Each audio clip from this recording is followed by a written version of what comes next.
The HOA president stood on my grandmother's porch, waving eviction papers and smirking like she'd just won the lottery.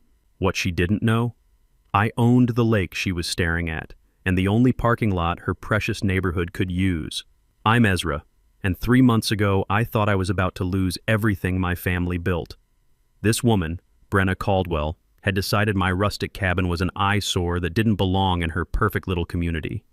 She gave me 72 hours to pack up and leave the home my grandmother left me, or face legal action. But here's the thing about bullies. They never do their homework. And Brenna, she picked the wrong fight with the wrong family. What would you do if some power-hungry neighbor tried to steal your family's legacy? Drop your revenge ideas below. And where are you watching from?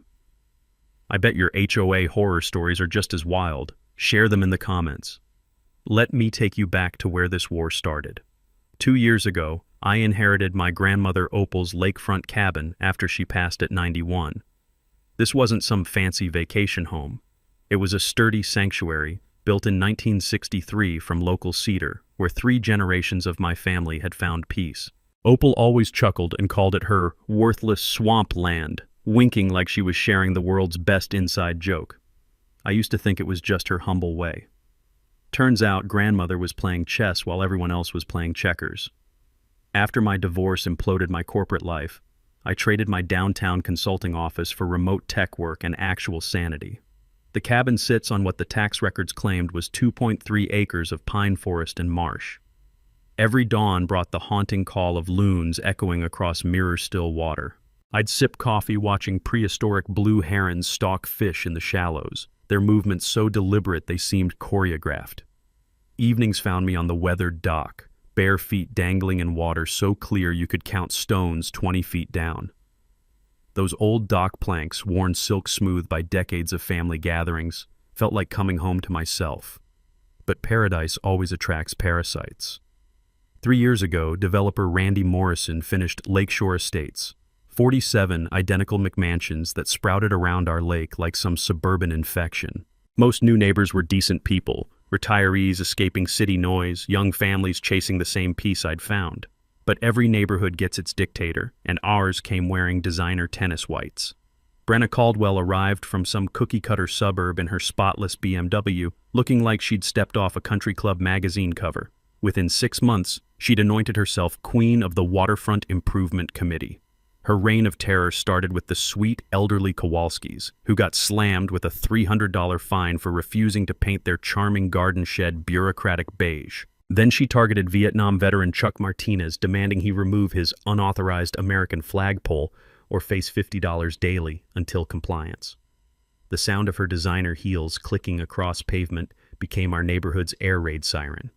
We'd hear that sharp click, click, click, and know someone was about to get a lecture about maintaining property values and community standards. 18 months ago, the HOA officially formed when Morrison sold his final lots. That's when Brenna revealed her true ambition: total control. She convinced 5 spineless board members to retroactively claim authority over all waterfront properties, including my grandmother's cabin that predated their plastic kingdom by 40 years. I remember thinking how my Uncle Morris, the retired real estate lawyer, always warned that HOAs could claim jurisdiction they didn't legally possess if nobody challenged them. The woman actually had the brass to claim authority over land that was catching fish before she was catching boys at high school dances. The harassment escalated like a bad fever. Monthly bills for $300 in mandatory community fees. Certified letters demanding $1,200 in architectural review penalties because my cabin's honest cedar siding wasn't approved suburban beige vinyl. I tossed them in my fireplace, figuring any competent lawyer would laugh these demands into next week. My grandmother's place had been grandfathered in since the Johnson administration, or so I thought. I'd never actually verified what legal protections inheritance properties carried. But Brenna doesn't take no for an answer.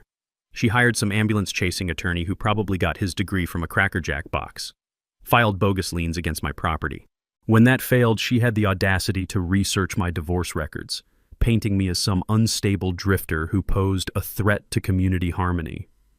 The neighborhood fractured like thin ice.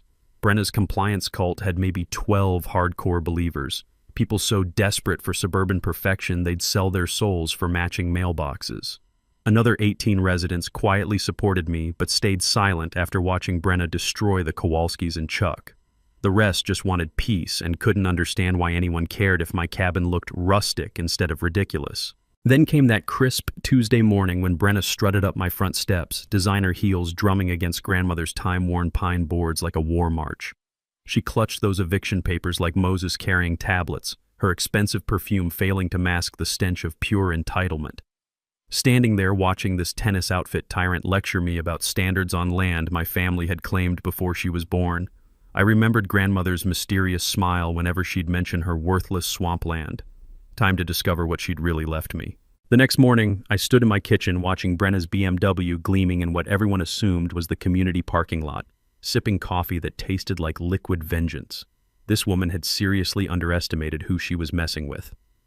Within 12 hours of delivering her eviction ultimatum, Brenna had already gone nuclear. She'd filed a formal complaint with county code enforcement, claiming my grandmother's old workshop was an unpermitted structure posing immediate safety hazards. The workshop that had weathered 57 winters, while these McMansions were already showing foundation cracks after 3 years. But that was just her opening move. Saturday night at the Hendersons' barbecue, I watched Brenna work the crowd like a politician at a fundraiser. The smoky scent of grilling burgers mixed with her toxic gossip as she held court near the potato salad, spinning tales about my erratic behavior and complete disregard for community safety. "We simply cannot allow one selfish individual to destroy what we've all invested in," she announced, dabbing mustard from her lips like she was cleaning blood from a blade. Her voice carried that particular tone of righteous authority that makes normal people want to throw things. Then came her digital warfare campaign. Brenna posted a manifesto on our neighborhood Facebook group about protecting our shared values and property investments. She'd included photos of my cabin shot from deliberately unflattering angles, with captions like, "When community cooperation breaks down," and "Why architectural standards matter." Her post got 3 likes from her compliance cult members and 47 eye-roll emojis from everyone else. But the poison was spreading. That's when something my Uncle Morris had mentioned during last Christmas dinner clicked into focus. He'd been telling stories about property law cases, mentioning how old waterfront properties often carried legal protections that most people never bothered to research. "Smart property owners always verify their rights before surrendering to bullies," he'd said, raising his whiskey glass. "Knowledge is the best weapon against injustice." Monday morning found me in the county courthouse basement, surrounded by the musty perfume of decades-old files and the fluorescent hum of bureaucratic purgatory. I was hunting for something specific, any legal protections my grandmother's property might carry that could trump Brenna's manufactured authority. Dorothy, the filing clerk who'd been sorting deeds since the Carter administration, became my archaeological guide through layers of property history. "Honey, most folks never look past their tax records," she said, pulling thick folders with the efficiency of someone who'd done this dance 10,000 times. "But old waterfront properties, they're like vintage wine. Sometimes they get better with age." What I discovered made my heart race like I'd struck gold. My property carried something called established riparian rights, dating back to the original 1891 homestead patent. These weren't just abstract legal concepts. They meant my family held special privileges regarding water access that couldn't be overridden by newcomer regulations or HOA demands. Even better, every structure on my land predated current zoning by decades, protecting them under grandfather clause provisions that made them legally untouchable. But here's where Dorothy dropped the real bombshell that changed everything. "Sweetie, this legal description is interesting," she said, squinting at faded ink through her reading glasses. "Your property line extends much further east than what's showing on modern tax maps. See this notation here? It references a 1962 boundary survey that includes an additional 200 feet of land area." My blood turned to ice water as the implications hit me. "What's 200 feet east of my cabin?" Dorothy smiled like she was delivering the world's best Christmas present. "According to this, it would include that gravel parking area your neighbors use. The one everyone thinks belongs to the community." The mini twist hit like a lightning bolt. Brenna had been threatening to evict me from my own property while her entire neighborhood trespassed on my land daily. I photocopied every document with shaking hands, my mind racing through the possibilities. If these boundaries were accurate, every single car in that community parking lot was sitting on my private property, including Brenna's precious BMW. Uncle Morris's law office still smelled like leather chairs and 40 years of legal victories when I burst through his door an hour later. His weathered face lit up as he spread my documents across his desk like a general planning the perfect battle. "Ezra, my boy," he said, adjusting glasses that had seen 3 decades of David versus Goliath fights. "Your grandmother was even smarter than I thought. This Brenna character just picked a fight with the wrong family." He traced the property lines with his finger, decades of experience reading legal descriptions like sheet music. "If these boundaries are accurate, your HOA problem just became their parking problem. But we need an updated survey to confirm this before we drop any bombshells." Driving home past that parking lot, watching Brenna's BMW sparkle in the afternoon sun on what might be my land, I couldn't stop grinning. She wanted to play legal hardball with my family's legacy. Game on. Brenna didn't waste time licking her wounds. By Wednesday morning, she'd called an emergency HOA meeting for Friday evening, complete with official notices slapped on every mailbox like eviction warrants. The agenda read like a declaration of war, addressing non-compliant properties and immediate community safety concerns. But her real masterstroke came Thursday afternoon when she launched a door-to-door propaganda campaign, her designer heels clicking across driveways like a metronome of manipulation. I watched from my kitchen window as she worked the neighborhood with military precision, clipboard clutched like a weapon, selling fear to anyone desperate enough to buy it. "We need to show unity," I heard her tell the Petersons, her voice dripping that artificial sweetness that makes your skin crawl. "If we don't act decisively, property values will crater. Do you really want your retirement nest egg destroyed by one selfish holdout who thinks rules don't apply to him?" By evening, she'd collected signatures from 23 households supporting immediate and aggressive legal action to protect our shared investment. The acrid smell of neighbor versus neighbor warfare hung over our little paradise like smoke from a house fire. That's when I decided to stop playing defense and start hunting for ammunition. Grandmother's basement had always been forbidden territory during family visits, stuffed with what she dismissively called old paperwork and ancient history. But grief makes you brave, and impending eviction makes you desperate. I descended into that cedar-scented time capsule armed with nothing but a flashlight and the growing certainty that Opal had been hiding something important. The woman had been a record-keeping savant. Every property tax bill since Kennedy was president, every permit application, every scrap of correspondence with county officials, all organized in chronological perfection inside boxes that smelled like vanilla extract and decades of careful storage. But it was the cedar chest tucked in the corner, locked tighter than Fort Knox, that made my pulse quicken. Inside lay buried treasure that would change everything. The original 1962 property survey, hand-drawn with surveyor's precision and signed by someone named Harrison Pike. This wasn't just any boundary map. This was the master document used to carve my great-grandfather's sprawling homestead into smaller parcels. And according to these measurements, my property didn't end where 47 families assumed it did. My heart hammered against my ribs as I traced the eastern boundary line with a shaking finger. The property extended exactly 247 feet beyond what modern tax maps showed, swallowing a kidney-shaped chunk of land that included every square inch of gravel where the entire neighborhood parked their cars. The revelation hit like cold lake water in winter. For 3 solid years, I'd been watching mass trespassing every single morning without realizing it.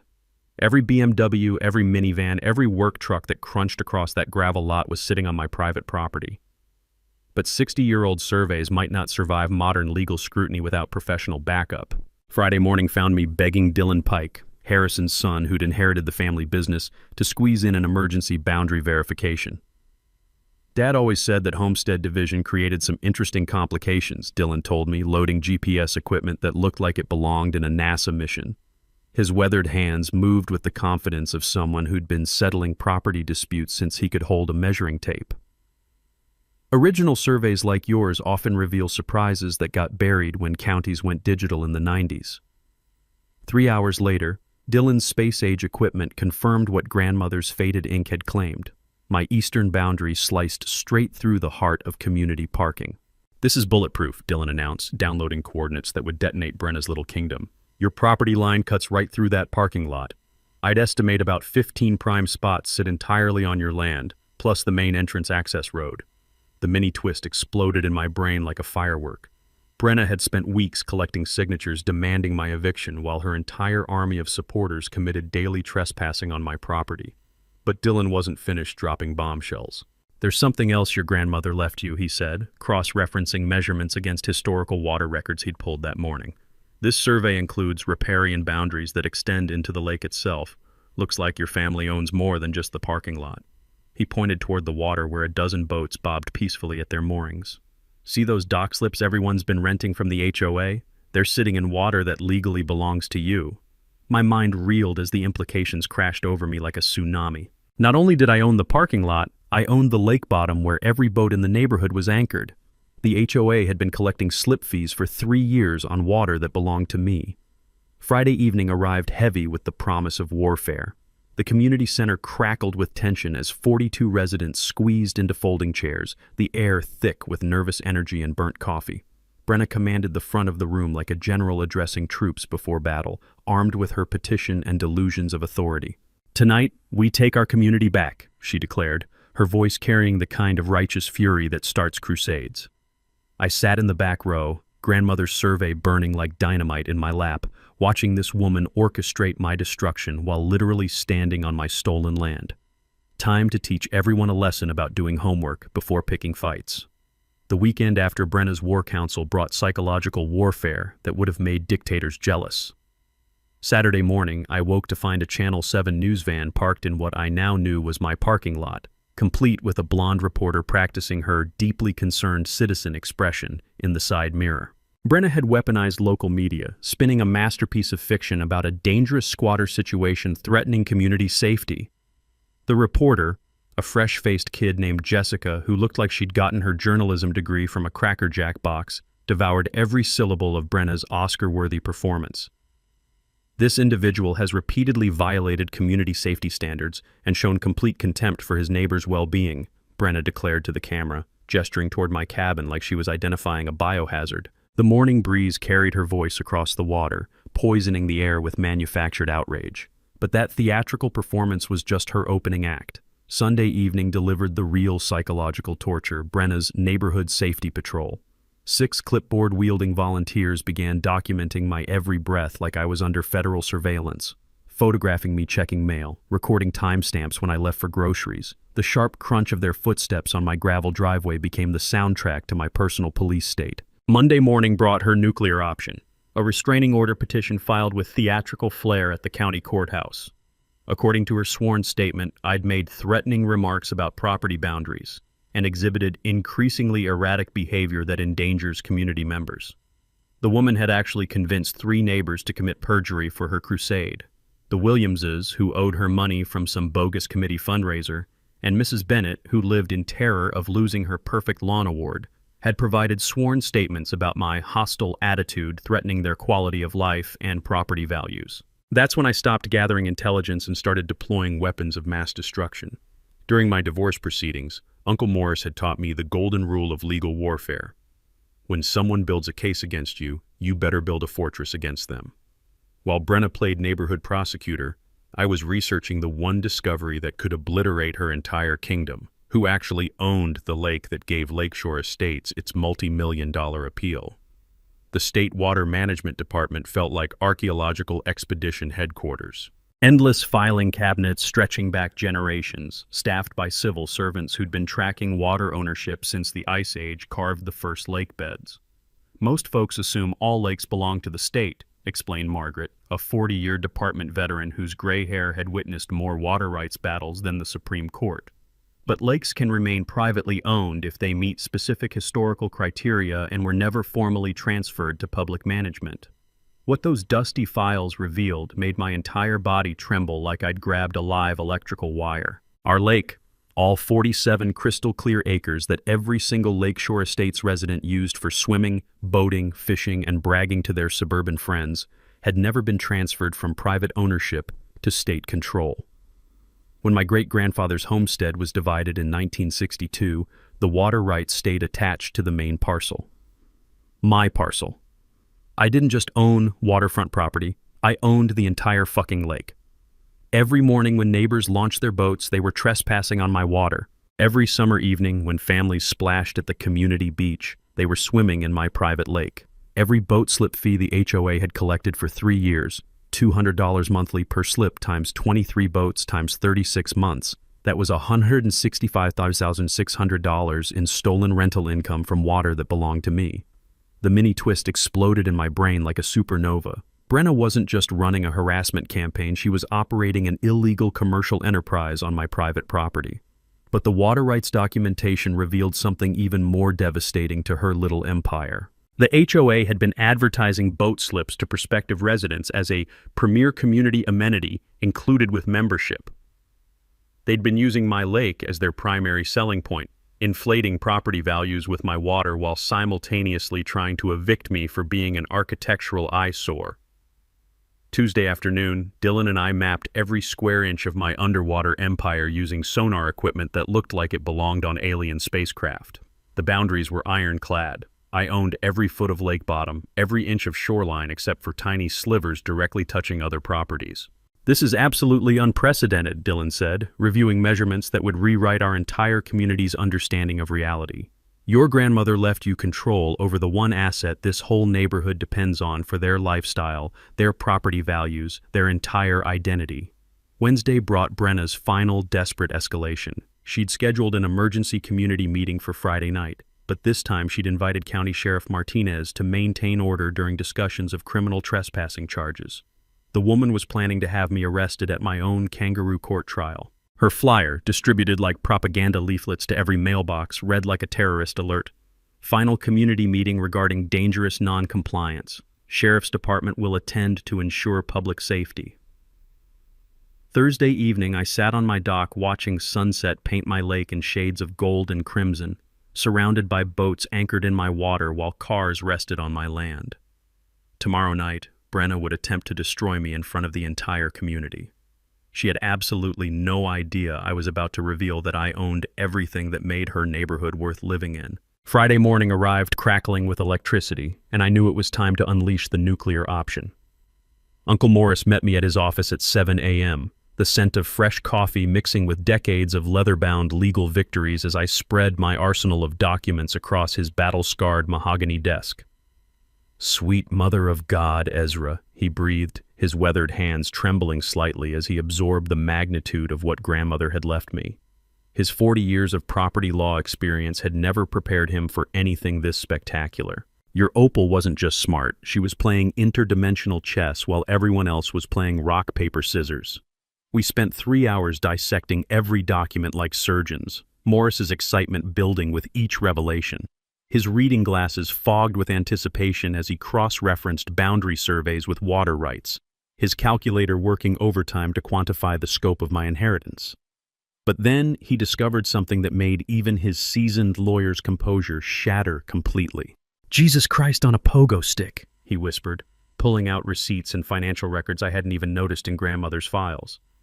"Ezra, the HOA hasn't just been collecting boat slip fees. They've been running a full-scale commercial marina operation on your water." The numbers hit like a financial avalanche. 23 boat slips at $200 monthly for 36 months, $165,600. Annual lake access fees of $50 from all 47 households, $7,050 yearly. Summer day use privileges at $25 per guest family, another $15,000 annually. Premium fishing licenses at $100 each, $4,700 more. We're looking at over $200,000 in unauthorized commercial exploitation of your property, Morris calculated, his pen scratching across legal pads like he was documenting the heist of the century. The musty smell of old law books seemed to intensify with each shocking revelation.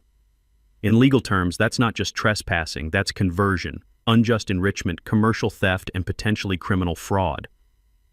The power dynamic shifted so violently I could feel reality rearranging itself around me. I wasn't some defenseless victim fighting eviction. I was a property owner who just discovered 3 years of systematic theft by an entire community that didn't even realize they were thieves. But Morris was just getting warmed up.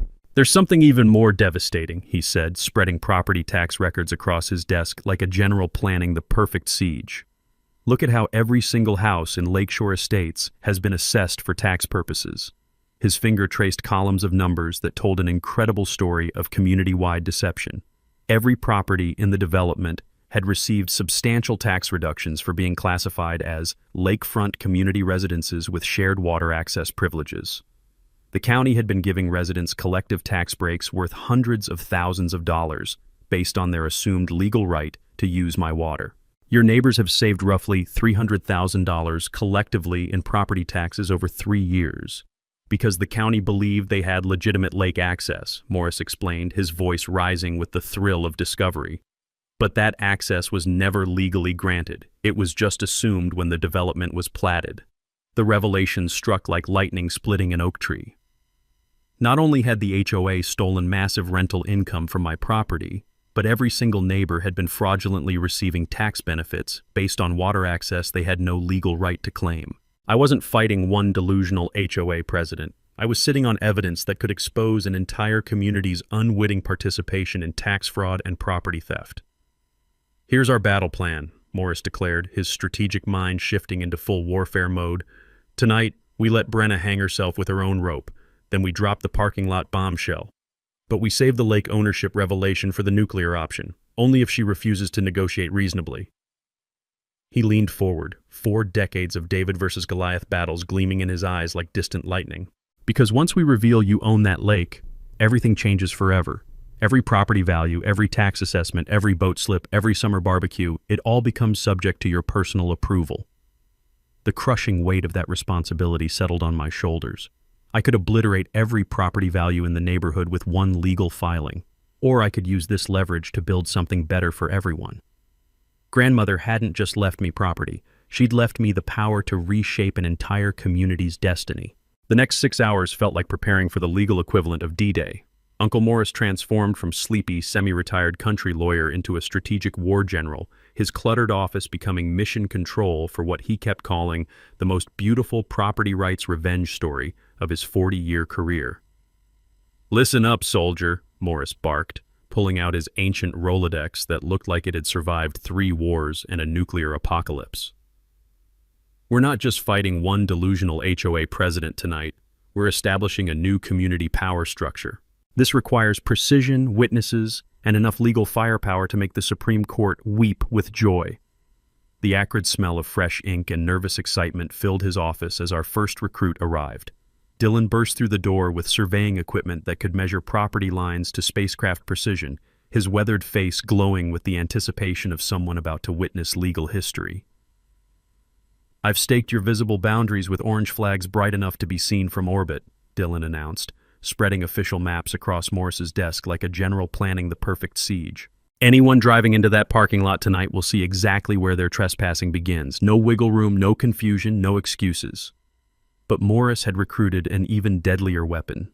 Sarah Bennett, his old environmental law colleague, arrived carrying a briefcase that probably contained enough water rights precedents to flood a courtroom. Her smile suggested she lived for exactly these kinds of legal demolition projects. "Private lake ownership cases are rarer than unicorn sightings," Sarah explained, her voice vibrating with the excitement of someone who'd found the holy grail of property law. "When someone controls an entire lake in a residential community, it creates leverage that can reshape everything. You don't just own water, you own the foundation of everyone's property values and lifestyle dreams."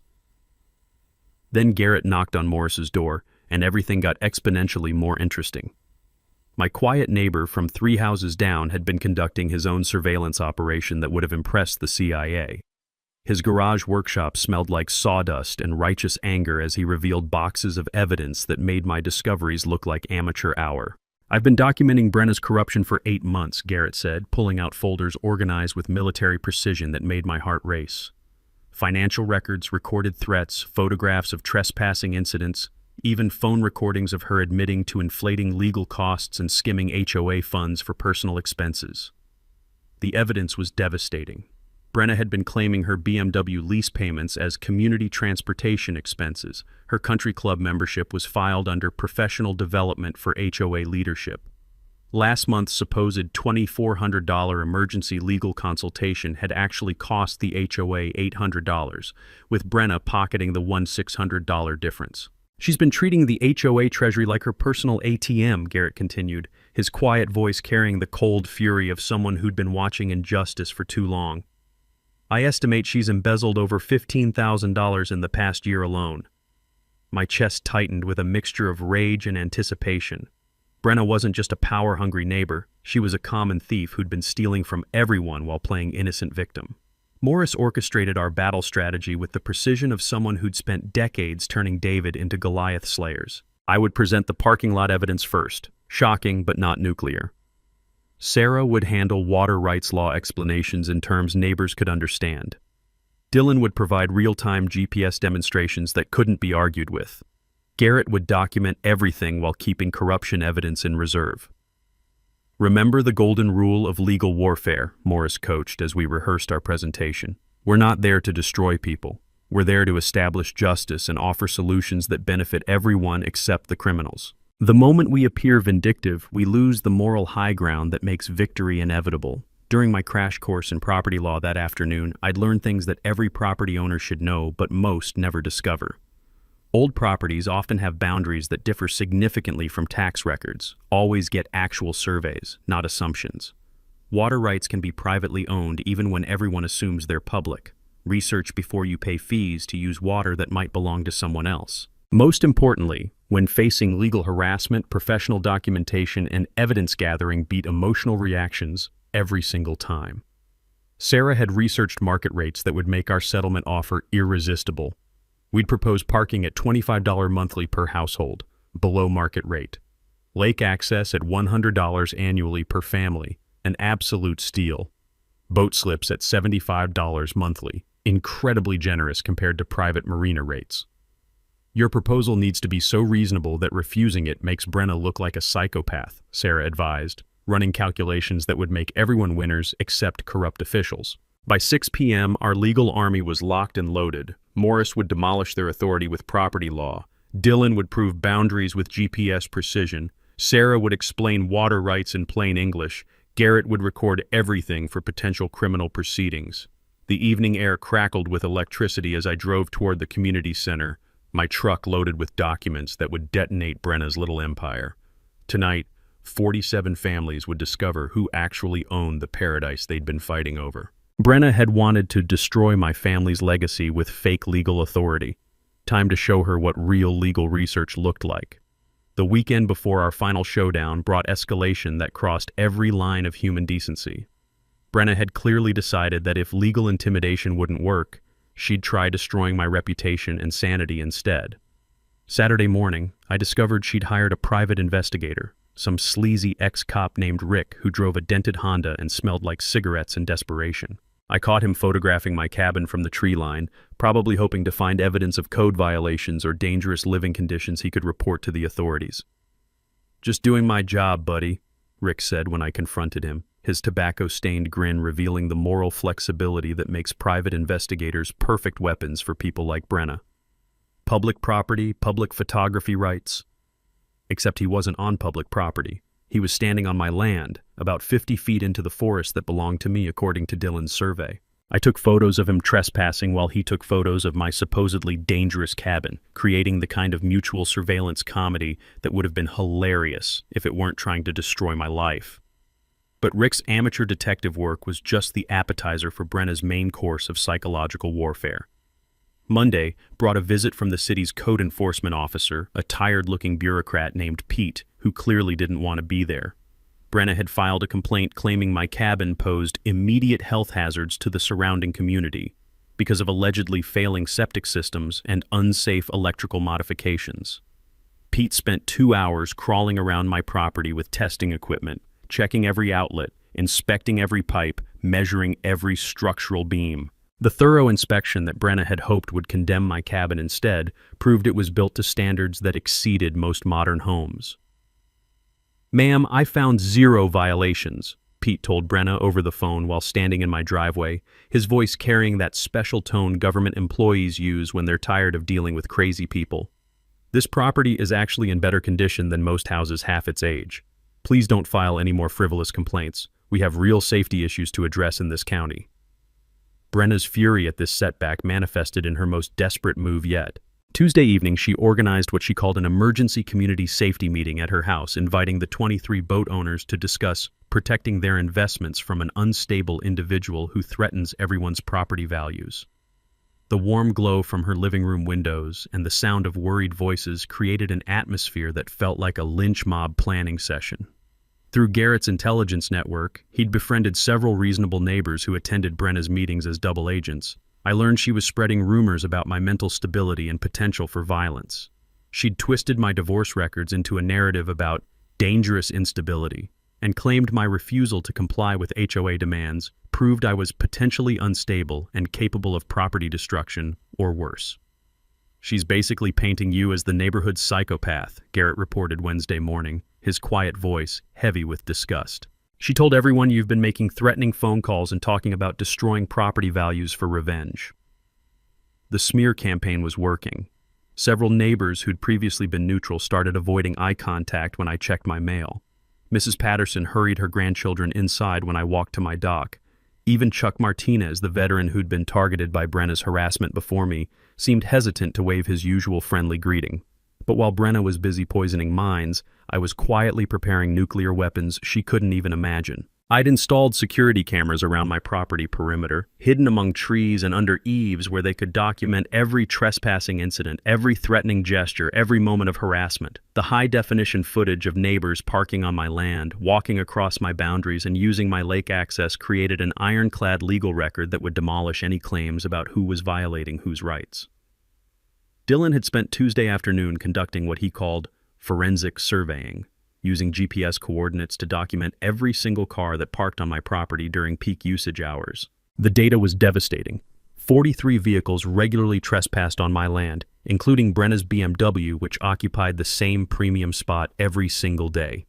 But my secret weapon was the quiet alliance I'd been building with reasonable neighbors who were getting tired of Brenna's increasingly unhinged behavior. Sandra Thompson, whose husband worked construction and recognized quality building when he saw it, had started asking questions about Brenna's claims. The Kowalskis, still bitter about their own harassment, were documenting everything Brenna said and did. "People are starting to see through her act," Sandra told me during a chance encounter at the grocery store Wednesday evening. When someone claims every problem in the neighborhood is caused by one person, reasonable people start wondering who's really causing the problems. Thursday brought Brenna's final desperate gambit before our showdown. She'd convinced the sheriff's department to attend Friday's meeting by claiming I'd made verbal threats against community members and might become violent when confronted with legal consequences for my actions. Sheriff Martinez, a no-nonsense law enforcement veteran who'd probably dealt with more real criminals than Brenna had seen in movies, agreed to attend primarily to ensure nothing got out of hand. But his presence would also legitimize whatever happened at the meeting, making it officially witnessed law enforcement business. As Thursday evening descended with the weight of approaching battle, I sat on my dock watching boats bob peacefully in my lake while cars rested silently on my land. Tomorrow night, 47 families would discover who actually owned everything they thought gave their neighborhood its value. Brenna had spent 2 weeks trying to destroy my reputation and mental health before having me arrested for crimes I didn't commit. She had no idea I was about to prove she'd been committing crimes for 3 years. Friday morning arrived with the ominous weight of an execution day, and Brenna had clearly decided to deploy every weapon in her arsenal for maximum psychological destruction before the evening's final battle. At 7 a.m., I discovered her masterstroke. She'd attempted to have me arrested before the meeting could even happen. Sheriff Martinez stood on my front porch holding a complaint warrant, his weathered face wearing the expression of someone who'd been dragged into neighborhood drama against his better judgment. "Mr. Thompson, I have to ask you some questions about allegedly threatening phone calls made to Mrs. Caldwell," he said, his tone suggesting he'd rather be investigating actual crimes than middle-aged neighbor disputes. "She claims you called her house Tuesday night making statements about destroying everything she's worked for and making her pay for what she's done."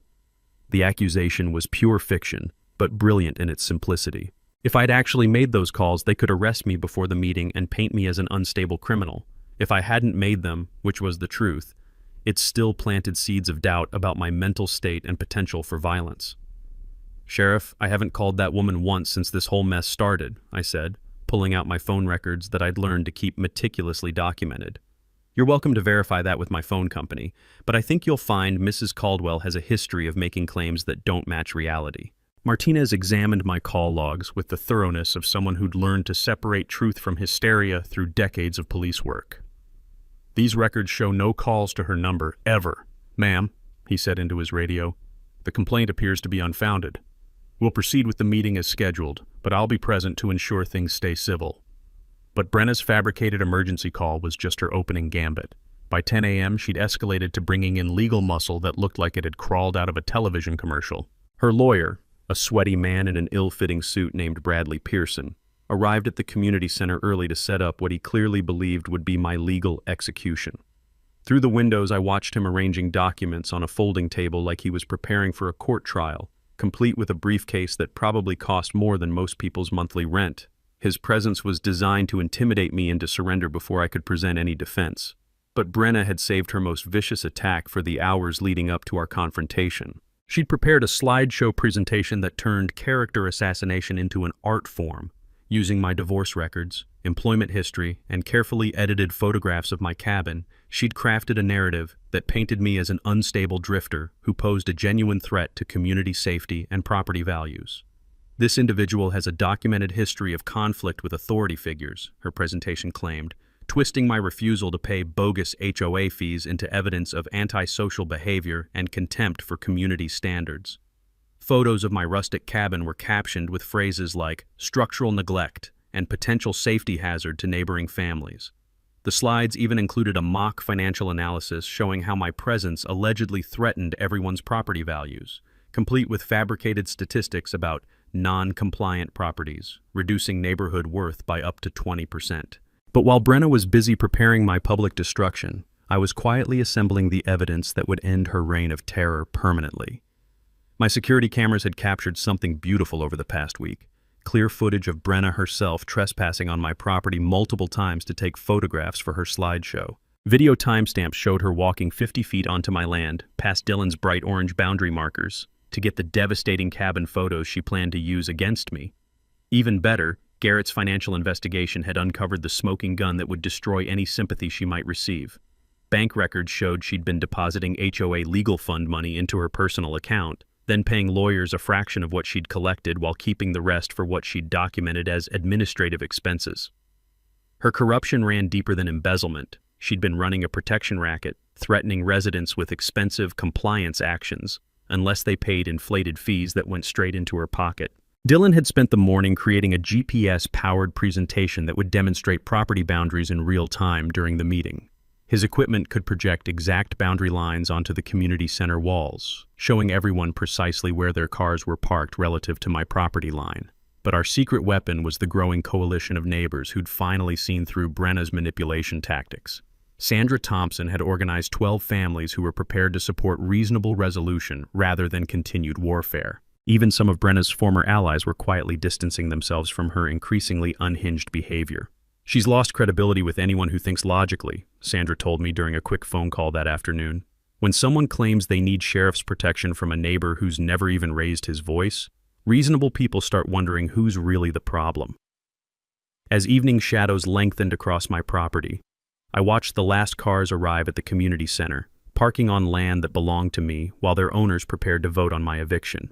Brenna had spent 2 weeks trying to have me arrested, destroyed, and expelled from the community my family had called home for 60 years. Tonight, she would discover she'd been committing felonies while accusing me of misdemeanors. The reckoning she'd demanded was finally here, just not the way she'd planned it. The community center buzzed with the electric tension of a courtroom awaiting a death penalty verdict. 52 residents packed into folding chairs designed for 30. The air thick with nervous anticipation and the lingering smell of burnt coffee from a pot that had been brewing since morning. Sheriff Martinez positioned himself near the back wall, his presence adding official gravity to what everyone expected would be my public execution. Brenna commanded the front of the room like a prosecutor delivering closing arguments in the trial of the century. She dressed for victory in a crisp navy blazer and her most authoritative pearls, armed with her slideshow of destruction and Bradley Pearson sitting beside her like an expensive legal executioner. "Ladies and gentlemen," she began, her voice carrying the righteous fury of someone about to deliver divine justice. "Tonight we take our community back from an individual who has shown complete contempt for everything we've built together." Her presentation unfolded like a masterpiece of character assassination. Photo after photo of my cabin from deliberately unflattering angles, financial projections showing how my non-compliance threatened everyone's property values, even testimony from neighbors about how my hostile attitude had created an atmosphere of fear and uncertainty. This person has repeatedly ignored legal notices, violated community standards, and shown complete disregard for his neighbor's safety and financial well-being, Brenna declared, clicking through slides that painted me as everything short of a domestic terrorist. We are dealing with someone who believes rules don't apply to him. The room murmured with appreciation for her thorough documentation. Several residents nodded approvingly as she detailed my supposed crimes against suburban harmony. Bradley Pearson smiled like a shark smelling blood in the water. Therefore, Brenna announced with the dramatic flourish of someone delivering a death sentence, I move that this board authorize immediate legal action, including daily fines of $500 until full compliance is achieved, plus recovery of all legal costs incurred by this individual's stubborn refusal to cooperate with reasonable community standards. The motion was seconded immediately, hands raised around the room in support of ending my reign of terror once and for all. Even Sheriff Martinez seemed to be taking notes, probably preparing to discuss criminal charges after the civil matters were settled. That's when I stood up. "Thank you, Mrs. Caldwell, for that thorough presentation," I said, my voice carrying across the suddenly quiet room with the calm confidence of someone about to detonate a nuclear weapon. "I have some information that might interest everyone before we vote on anything." Uncle Morris stepped forward carrying our briefcase of legal ammunition, while Dylan wheeled in GPS equipment that looked like it belonged at NASA Mission Control. The room's energy shifted from certainty to curiosity as residents realized this wasn't going to be the one-sided execution they'd expected. "Before we discuss my alleged violations," I continued, nodding to Dylan, who began setting up his boundary projection system, "I think everyone should know exactly whose property we're talking about." Dylan's equipment hummed to life, projecting precise GPS coordinates onto the community center wall. The display showed an aerial view of our neighborhood with property lines marked in bright colors that couldn't be argued with or dismissed. "According to official county surveys verified this week," I announced as the display showed my property boundaries extending far beyond what anyone had assumed, "my family's land includes approximately 60% of the parking area that this entire community uses daily." Gasps echoed around the room as residents processed what they were seeing. The parking lot they'd been treating as community property for 3 years was mostly my private land. Every single day, dozens of families had been trespassing without realizing it. "That's impossible," Brenna shouted, her composed facade cracking like thin ice. "That parking area belongs to the community. We've been maintaining it for years." "Actually," Uncle Morris said, stepping forward with the gentle authority of someone who'd been winning property disputes since before most of these people were born, "maintaining someone else's property without permission doesn't establish ownership. It establishes trespassing with improvements." But I wasn't finished dropping bombshells that would reshape everyone's understanding of reality. "There's something else you should know," I continued, watching Brenna's face cycle through confusion, anger, and dawning horror. "The lake that gives this community its name, its property values, and its entire identity, according to state water management records, that's privately owned too." The room fell completely silent except for the hum of Dylan's equipment and the sound of 47 property owners realizing their paradise might not be what they thought it was. "Every boat in that water, every swimming party, every fishing trip, you've been using my family's private lake for 3 years while your HOA collected fees for access to water that belongs to me." Sheriff Martinez straightened up, suddenly very interested in the legal implications of what he was witnessing. Bradley Pearson looked like he was calculating how quickly he could distance himself from a client who'd just been exposed as either incompetent or fraudulent. "Every boat slip fee you've paid," I announced, looking directly at Brenna, whose pearls seemed to be choking her. "Every lake access charge, every dollar you've spent for the privilege of using this water, you've been paying the wrong people." The mic drop moment arrived with devastating precision. "Mrs. Caldwell, you've been trying to evict me from property I own while running an illegal commercial operation on a lake that belongs to me." The room exploded in chaos as 47 families realized their property values, their lifestyle, their entire community identity depended on the generosity of the man their HOA president had been trying to destroy. The chaos that followed my revelations could have powered a small city. 47 property owners suddenly realized their entire lifestyle depended on the man their HOA president had spent months trying to destroy. The irony was so thick you could cut it with a surveyor's chain. Sheriff Martinez stepped forward as voices rose and accusations flew, his presence restoring enough order for rational discussion. Folks, let's focus on solutions instead of blame, he said, his voice carrying the authority of someone who'd mediated more neighbor disputes than a daytime television judge. Brenna sat in stunned silence, her carefully constructed authority crumbling like a sandcastle at high tide. Bradley Pearson was quietly packing his briefcase, probably calculating how to avoid malpractice charges for representing a client who'd been unknowingly operating an illegal commercial enterprise. That's when I offered the olive branch that would transform our entire community. I know this is shocking news, I said, addressing the room with the calm confidence of someone who held all the cards but didn't want to play solitaire. But I'm not interested in revenge or destruction. I'm interested in creating something better for everyone. Uncle Morris distributed copies of our proposed community agreement, terms so reasonable that refusing them would make anyone look insane. Parking fees reduced from $0, because they'd been trespassing, to $25 monthly per household. Lake access dropping from the HOA's $200 annual extortion to $100 yearly per family. Boat slips cut from $200 monthly to $75. These rates are significantly below market value for private lake communities, Morris explained, as residents read terms that would actually save them money while giving them legal access to everything they'd been using illegally. Additionally, Mr. Thompson proposes establishing a community improvement fund using surplus revenues to benefit everyone. The vote was 46 in favor, with only Brenna abstaining, probably because she was calculating how quickly she could flee the state before anyone pressed criminal charges for embezzlement. Within 3 weeks, our new Lakeshore Community Association had replaced the corrupt HOA with something resembling actual democracy. Brenna quietly moved away after the state attorney general's office began investigating her financial management, her house selling at a 20% loss that became the neighborhood's only property value decrease. The transformation was remarkable. I used the community fund revenues to install proper lighting and drainage for the parking area, creating the kind of amenities the HOA had promised but never delivered. We established a public beach area where families could enjoy the lake without trespassing on individual properties. Annual lake cleanup and fish stocking programs turned our water into a model of environmental stewardship. The financial benefits extended beyond my property. When the county reassessed everyone's property values based on legitimate lake access agreements, most families saw their tax burdens decrease while their actual property values increased due to legal certainty about community amenities. But the real victory was personal healing and community building. Neighbors who'd been afraid to speak up during Brenna's reign of terror began volunteering for improvement projects. The Kowalskis repainted their garden shed in colors that made them happy instead of bureaucratically approved beige. Chuck Martinez's flagpole became a source of pride instead of violation notices. My cabin renovation used sustainable materials and community-friendly design that honored my grandmother's legacy while contributing to neighborhood beauty. Several neighbors volunteered their professional skills. Sandra's husband did electrical work, the Petersons landscaped the new beach area, even some of Brenna's former supporters helped with dock repairs.